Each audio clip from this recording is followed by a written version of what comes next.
and welcome to another coaching video, and in this one we have a silver Mordekaiser versus a silver Vi, and I'm going to show you exactly how easy it is to go from silver to gold, from bronze to gold. It doesn't matter. You know why? Because we have Mordekaiser, the classical low elo archetype, and we have Vi, the Fister teamfighter guaranteed lockdown champion, which is great against Samira's and Yumi's, and obviously Yumi is not so good anyway. Low elo Yumi, also not so good, but all she has to do is heal. So, what does Mordekaiser have to do to win? What does Vi have to do to win? So we have Vi on the bottom side doing this cool stuff over here. We have the Mordekaiser not quite knowing his tick damage.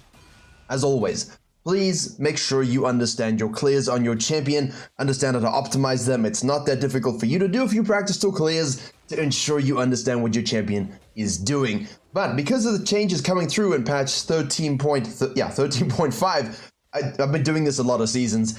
We're going to have more of a shift back into this kind of style. And you need to understand exactly how to play through it, or you're just not going to win.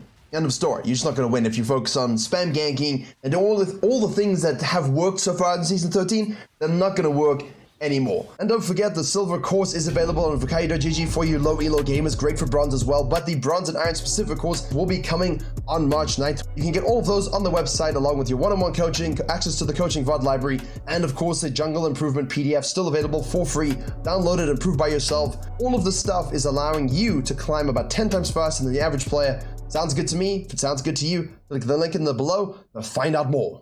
Now obviously, as I mentioned, and you would have just heard, Gragas dies to the Teemo. That's not what I was going to say, but this kind of framework video here will work great in conjunction with that because, pause, what is Mordekaiser's goal? What is his plan as a jungler in the Elo? To full clear, right? To sequence, to take a scuttle, to reset, to sequence again. Simple. Now, low elo junglers don't seem to understand this, and by that I mean anyone actually. So anyone beneath Challenger doesn't seem to understand this. When you're farming jungler, it's not, hey, let him cook.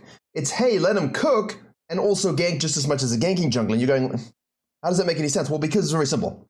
You clear, you look for the gank, you take the scuttle, you reset. If there's no gank, there's no gank. Is there an invade because they started top and went down and did like a blue wolves red and show bottom lane with 12 CS? And you're like, huh, maybe I could leave a ward here, counter jungle some camps because 20% damage reduction to enemy camps is going away.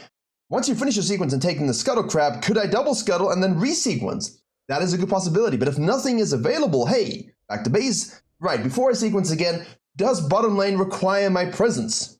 Let me have a look. No, they do not. Or yes, they maybe do. Who knows? And then I can resequence again. Hey, top laner, do you need some help around this pre-level 6 mark? Yes? Okay, good. I'm gonna gank you, go back to base. Can I do the dragon and gank bottom lane again before I sequence again? You see? Before and after your sequence, you're consistently looking for ganks. Now, what we have here is the Darius pushing up against the Nasus. Teemo has killed the Gragas, which means as a farming jungler, your immediate concept is finish the Krugs. Finish the Krugs. Let your top laner do stupid things if he wants to do stupid things. End of story.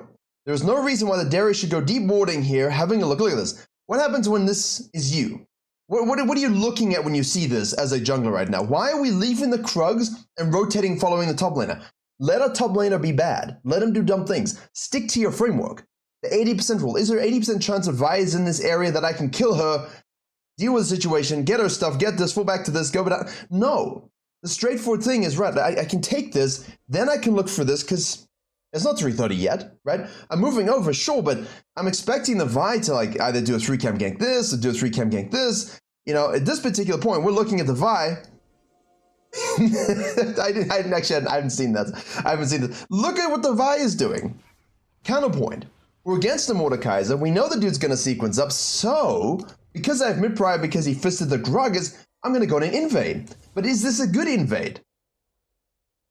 Why is it not a good invade? Because the team is going to shove, reset, and buy. The Gragas is going to be coming straight out of base. If you go for this invade now, Darius is prior. Gragas is basically wide enough to still affect you with his mass. And Mordekaiser is not exactly, you know, the easiest thing. I mean, like, you beat him early for sure, but it's not like you're walking in and one-shotting a Karthus. You know what I mean? And even then, if it's a good Karthus with a fiddlesticks, with exhaust, I was going to say Karthus or fiddlesticks, and I defaulted to Karthus and then everything combined. Anyway, so the point is we have no prior here, and it's not like you're going to walk in and one-shot someone and walk out. The idea, though, is good. If you're gonna do this, there's better ways to invade, right? It's the red Raptors Grump invade. It's the red Wolves Blue invade if you want to. Or 4-camp red into blue side into invade. Don't do a 4-camp in a clear. Get 3 after 3 camps. Whatever allows you to get 3 after 3 camps. Although this smite, even though it's early, looks like it's taking us to Asgard through the Bifrost. But the point is, don't smite early either, because if she had done this, she would just smite it away from you and kill you, right? And now you don't get the heal. She gets a heal. Now you're fisting 1v1. Gragas isn't there yet. He's not there yet. That's a key point. But Darius can rotate as well. Point is, if this ends up being a stretched out fight where you chase and Gragas can just collapse, it happens all the time. So from Vi's perspective, right idea, terrible execution. From Mordekaiser's, this happens so much. I mean, you can't make this shit up. I mean, go watch your replays in silver and bronze. Like, this happens all the time. They're so close to each other because there's no sense of timing. And the Darius goes down and says, hey, then we go to this. The Vi's like, where is he? It was obvious. If he's finished the red already, then he's on his Krugs because he saw the butt side because he got leashed. So he must be here. She scans and sees the Krugs available. So if you were doing the Krugs as Mordekaiser and dragging it out, she would see nothing and think, oh, where is he? And now you walk down here. You're doing this Scuttle Crab right now with the Darius, right? But there's no reason for us to go on this invade. There's no reason at all because it has to go through your mind. Why is the Grump up? She started butt side. Why is the blue dump at the Grump? Did she go and invade me? Now, where is she? Is she just looking, waiting for the Scuttle Crab? You don't have to think, oh, you shouldn't think, oh, look, there's a free Grump, I should take it. Nasus can rotate quicker. Darius spent all this time investing. The team is obviously going to go back to base and come here. Now the Darius is going in, and of course, to the point, we should see that, there we go, see? These invades I hate. There's no reason to stop your sequence. Stick to your sequence. Do your Krugs, look for the Scuttle Crab. If Vi's there, you 2v1 and you win. Gragas will rotate over first. If you kill her, then we can take this, but ideally we leave it up because she'll be focused on that. Cross mid lane, take this sucker, look for this gank, then resequence again. Now we leave the base here, and why are we going topside? Because we know she's going to do this. Is there a probability that we get here and kill her potentially and take it? Yeah, there is. There is, you know, but when you're leaving base, you don't know any of this. The best thing was to head out of base to take this, look for this, loop back, and do your full sequence again. Okay, that's it, just copy paste. Now the Gragas is going to go and try and collapse on the Vi here. So yeah, we maybe could have turned this, but I don't like that. Because just sequence, focus on your camps here. The Vi does force a flash out now. Now Mordekaiser takes this, goes to the bottom side. Again, we didn't buy anything. We have 828 in pocket, we didn't buy anything. Why? Like, just buy boots, if anything, because what does boots do? Allow you to rotate to these situations faster. Now we're going to hold this. So inherently, as a farming jungler, as a sequencing jungler, as a jungler who needs to scale and get ahead, you cannot compromise the game plan, and it's Vi. When you want to shut down enemy junglers who are farming like that, you got to look for the best clear that allows you to make sure you're getting there on time. And a 4-camp in a clear is so season 9, season 10, like season 7, season 8. It's not a good clear because you're not 3 after 3 camps. That's the benefit of all the other variations, is that you're 3 after 3 camps. And then you can flex to a 4th camp if nothing's available. You can flex into the invade. You can flex into the gank. Now, from the Mordekaiser's perspective, his tracking perspective here, we should already be like long gone, right? We should already be up here. And we know the Vi is over in this particular scenario at this particular stage. We know that she started here, went to here, went to here, went to here, because when she runs into us, we'll see 16 CS. You press tab, you see 16 CS, you go 4-camp in a clear. Because there's no way she does red, Krugs, Raptors, blue, and then kind of walks around here at that time cadence. So obviously you might not fully be aware of that at this elo, you might not fully understand it, but that would take way longer. And it's unlikely she doesn't gank mid lane or bot lane when she does a red side quadrant. It's just not something that can happen on that time frame. But again, if we just did this and showed up here with, you know, we see the Vi, we would just kill her and we could take the Grump if we wanted. But again, I would just double scuttle and resequence. So we carry on our business after holding the bottom lane. The Gragas here is going in the fight now. He's rotating. Now in this situation, you have to ask yourself, is there an 80% chance that I can rescue the Gragas and potentially get a kill back myself? I have no ghost. The Vi is definitely stronger than me because I haven't bought itemization. The Darius is rotating down. This is not one of those situations where I would rotate. I understand you want to help the Gragas, but I would look at this and be like, well, he did. And the fact that he survives, I go, oh, nice, but you know, I'm already here. Like, in reality, we're not in a position to rotate to that because we took this, like we're on the Krugs, watching this happening, we go, okay. Now we go back to base, we go down here, we watch the Darius try this, now we watch the Vi, right? You'd be watching the Vi the whole time, watching this on the map, okay? She came from the bottom side, so most likely she's gonna weave to the top lane. Okay, I see you go top side, right, free dragon. Cool, I'm gonna do that. We're rushing Rallies, we're going Jack Show, we're going Demonics. You can, of course, do the Rift Maker instead of the Jack Show, but remember, the win rate is literally identical at 3 items, 63%. However, with triple the play rate on Jack Show, but in this elo, it's better to survive and thrive rather than just try and be an AP one-shot machine whereby you just die. So, yeah, recommended itemization right there. Now, how far behind are we?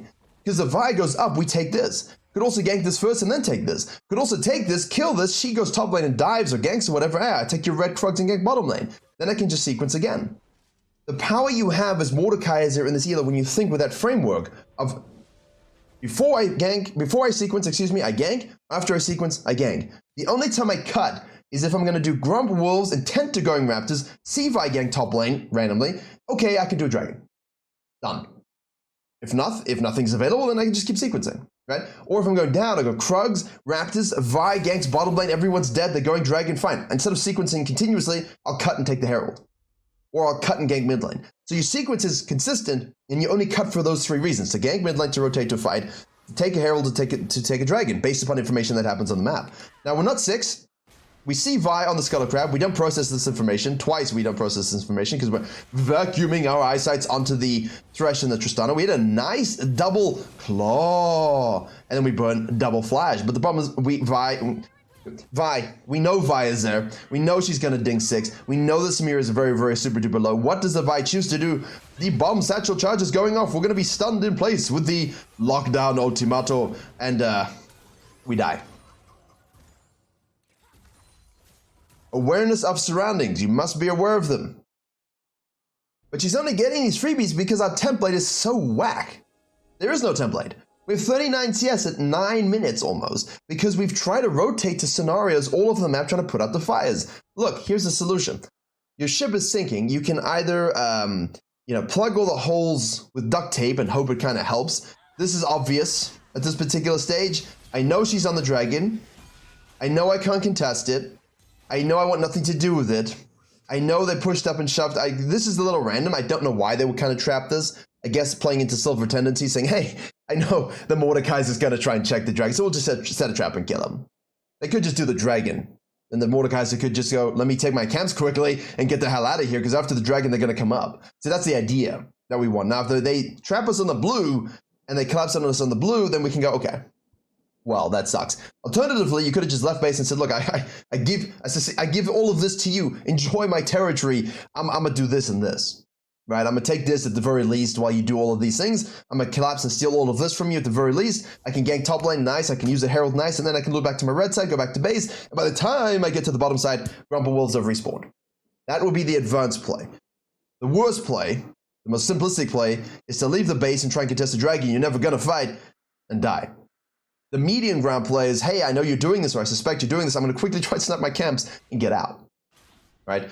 So now, obviously, we're going to lose our blue. The Vi's not going to do the Dragon at this particular stage. This isn't very good, you see. We're too worried about putting out the fire. So back to our original point that I didn't get to finish before you start harping on that.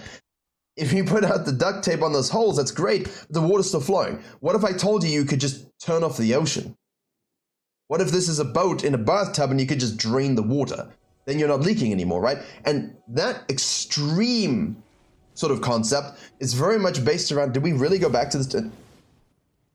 That extreme concept is based around, hey, if I just get super, super duper strong, I'm God, and I can control the flow of water. And that's the whole point of basically saying, listen, you die, you do this dumb thing and die, you guys are losing 2v2, but it's okay, I'm on my 15th sequence, I'm cooking.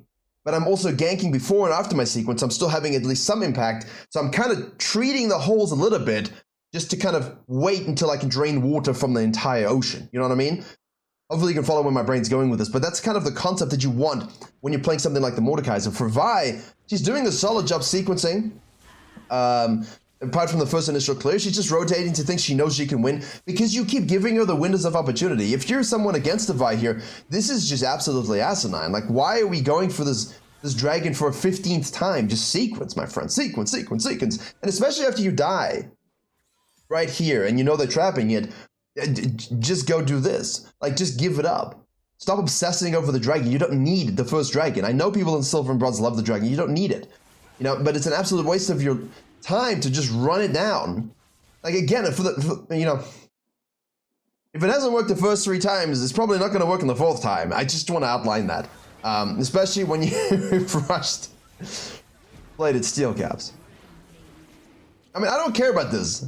I don't care about this at all. Like, this is all, like, that kill, I don't care about this. I don't care about any of this. This is just all absolute fiesta nonsense that shouldn't be happening. Because me running down here getting 1 kill, maybe you're sort of getting the dragon based upon what my team, I don't care about this. This shouldn't be happening. It's a waste of time with 39 CS at 11 minutes. Right? We could have taken the whole top side, the Herald, the red side, given her this stuff, bang back bottom side now, killed them because we're level 8, activated the Herald, fallen back to the blue side, and of course she actually stole it as well here, but this is interesting because the Vi obviously has the 900 smite capability and we only have 600, so the coin flip here is intense, but watch this. She's going to go in here and try and burst it out plus smite it. We also have our smite up. I know they're inverted in terms of positioning, but watch this. Like, it's a 664. You know, if we could have just bonk smited before that Q hits, we can take it as well. But obviously when Vi has the increased upgrade, you know, you cannot smite that at all. So she's so focused on you, she hasn't realized she's got the 900 smite. And then I think she realizes that, oh wait, I have 900 smite, I can snack that. So a simple bonk plus smite, we would have got it, but we're down 2 levels. So nice little steal from the Vi, but again, like the whole situation just, no. The Vi now does the same thing. It sticks around to try and coin flip this instead of also just go back to base. Now, obviously, she's buying the shit item. Please, stop buying this shit. I don't care that this is Yumi. I don't care that this is Mord. He's not even going to be going Riftmaker. I don't care about Samira. Go Black Cleaver, guys. The pros don't know what... For a year now, they built this stupid item. It's efficient. Yeah, but, like, Black Cleaver is better in every single way. Build that. Build that, my friends, please. Thank you. And if you're smurfing Vi... You know, and you're doing super, super good, duper good. Go lethality. Not Umbral, maybe. You could go Umbral against your Nidleys, but, you know, go Ghostblade. And then go regular itemization, like your Divine Sunder and so on. You could go Trinity Force, but that it feels kind of like meh right now, doesn't it? I mean, I would rather just go Divine.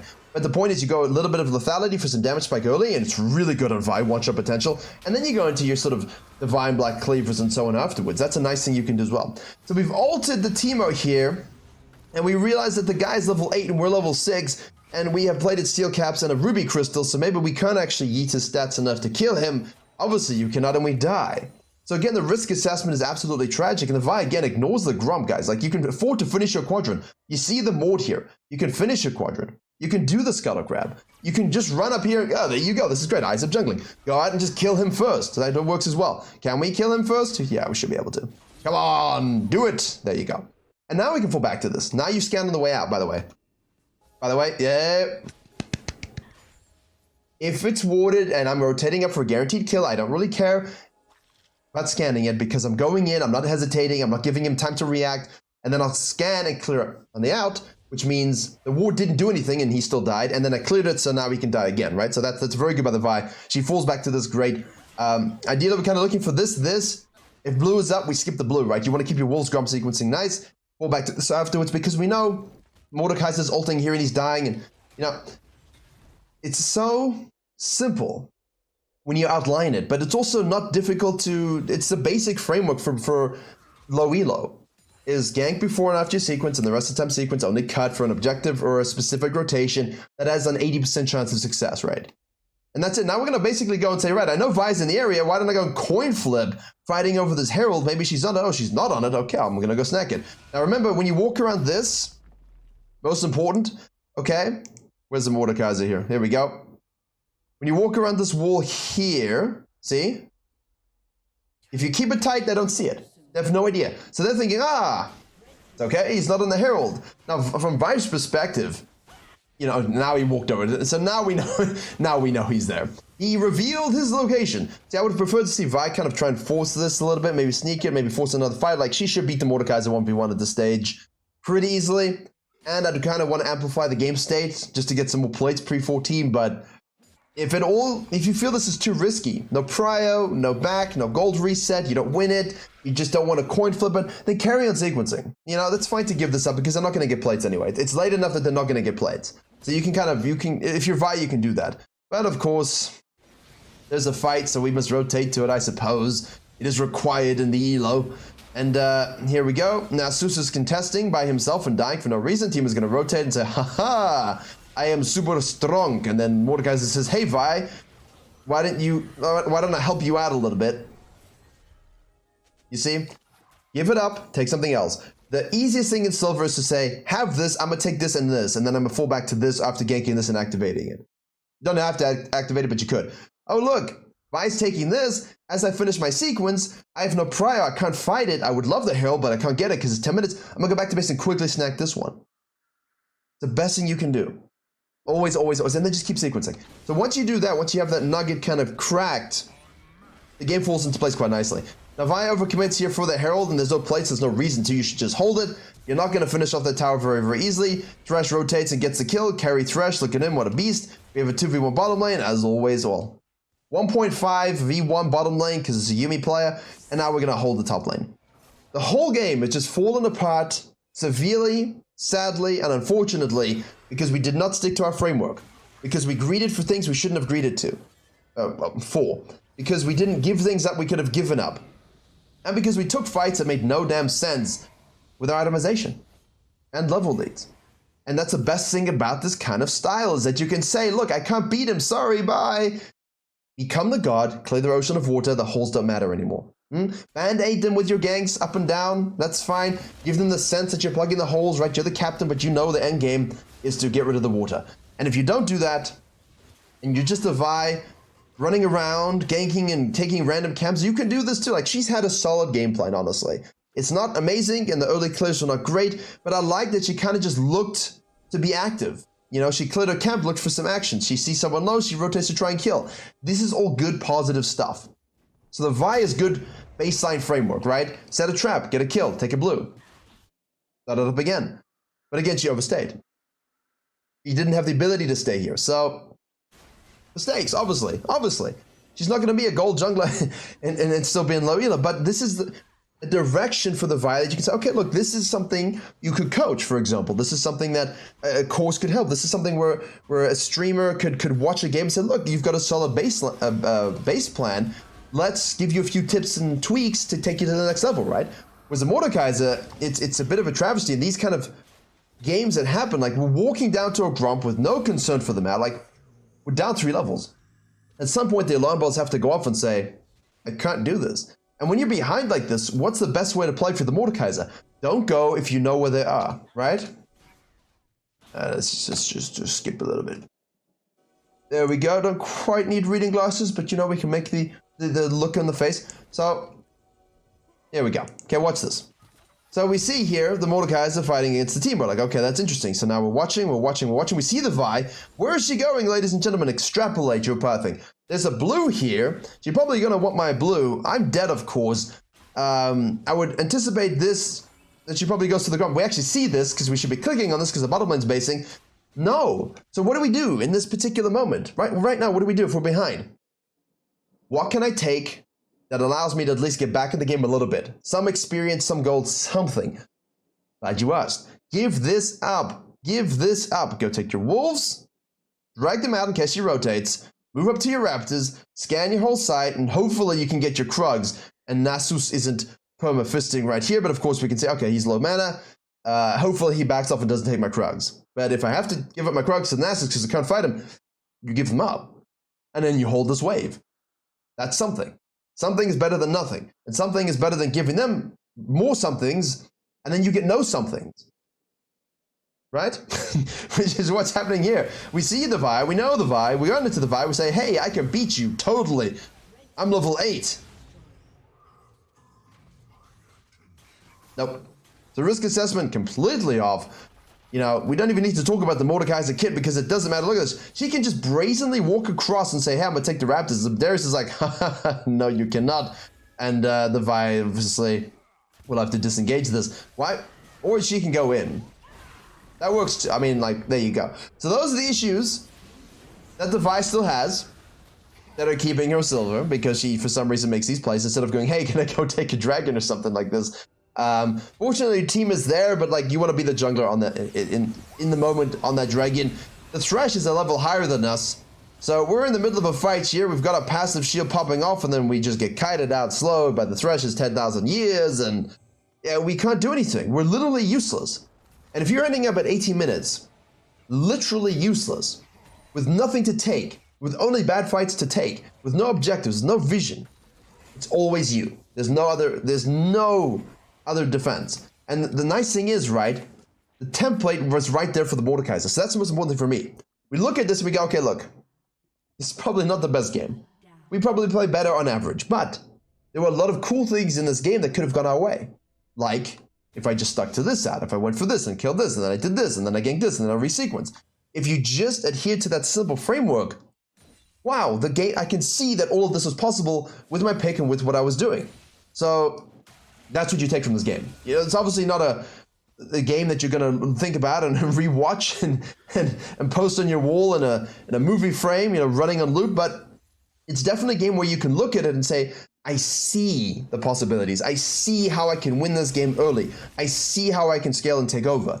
I see the Vi's mistakes. I see my mistakes. And when you do that, a lot of times it can work. You know what I mean? So it's a bit janky, and it can feel like a bit like the Vex on Venus from Destiny 1, with all these like funny blocks sticking out of the blocks. But all it takes is a few push the blocks in here and there, and you start to get a nice smooth cohesive shape. And you'll be fed enough to carry these kinds of games. And Mordekaiser is great for that. But, again, focus on you. Focus on your resources, your gold, your experience, your camp sequencing. I would probably just go with Mercs' game, to be honest with you. I know why we kind of want the bladed steel caps in theory, but, you know, like the Wither and the Vi CC, obviously displacement doesn't get affected by Mercury Treads. But you've got the slows from the Shrooms and the Magic Resist, and you've got the Thresh. You know, tenacity would be useful. I know we have it in our rune set, obviously, but like they got a lot of CC, man. And there's enough AP damage within the team comp that we can kind of deal with it. Obviously, it's 99% Teemo, but you know what I mean? It's a CC. Because if I can't move as Mordekaiser, it doesn't matter. Like, it doesn't matter if I've played it steel caps, because I can't do anything. If I need to be able to move and stick and chase down and press ghosts and get resets. And we can always build armor, right? You can always build a Zonyas. You can always build... I was going to say Frozen Hearts, but hell, you could do it. You're getting Jack Show as well, so... I understand the plated steel caps from a compositional point, but from me, I usually like to think about, hey, I need to be able to move. Because it doesn't really matter, right? Like, a fed ADC is great, but if the ADC is dead because they don't have QSS on a certain team comp, it doesn't matter that they're fed. It's always the logic. So if you have enough damage to deal with them, then you just need to be able to move. Obviously, Jack Shell will give us the resistances we need. So it's fine, and it's great versus Tristana, great versus Vi. It still works versus Teemo, all that stuff, but, right, CC. And if, as you can see, like, he's been chain CC'd a few times and you can't move at all. So, coin flip it based upon what you feel like you need the most, but from my perspective, I like moving. Especially in champions like Volley. Volley, I prefer Ionian, obviously, but if their team has a lot of slows and I really want to move quickly, then Swifties still work. But don't go combat boots on Volley. But like, Warwick's a good example as well. You know, like, we need to be able to move, so 99% of the time you're going Mercury Treads, just because I need to be able to keep free. Anyway, in the meantime, Shrooms, slow, hook, bonk. Like, they're just punching it down, punching it down, punching it down. Nothing happens, actually, for 2 minutes. They siege here nicely, and then they back off. Yumi's ult misses. Mordekaiser goes back to base. Still doesn't have Jack Show. You can get fed on this. That's why it's important to give things up earlier, because you can still get fed on this. We're down 2 levels, but we can still do things. The early dragons that we lost are tragic as well. There we go. Contesting the dragon. Tristana shows up. Everybody dies. And now, with all the supers in the world, and they push in, and Mordekaiser will try and be the last beacon of hope for mankind. Yeah, well, I'm glad the plated steel caps stopped you from dying. Yeah. It is what it is, but I mean, I think this is a great example of what can plague people to an extreme level in this elo versus what people can get away with. And plus, good, you know, pros and cons from both sides. So, hopefully you enjoyed and learned something. Don't forget, Silver Course is available for you if you want to get all of this infused in every scenario into your veins for free gold cash monies. Bronze and Iron are coming out hopefully Thursday/Friday. Gold for Platinum is out, so if you already reached Gold or you're thinking about, hey, I know everything there is to know about Silver Jungling, go get the Gold one and see if that's true. Thank you very much for watching. As always, I will see you all in the next coaching.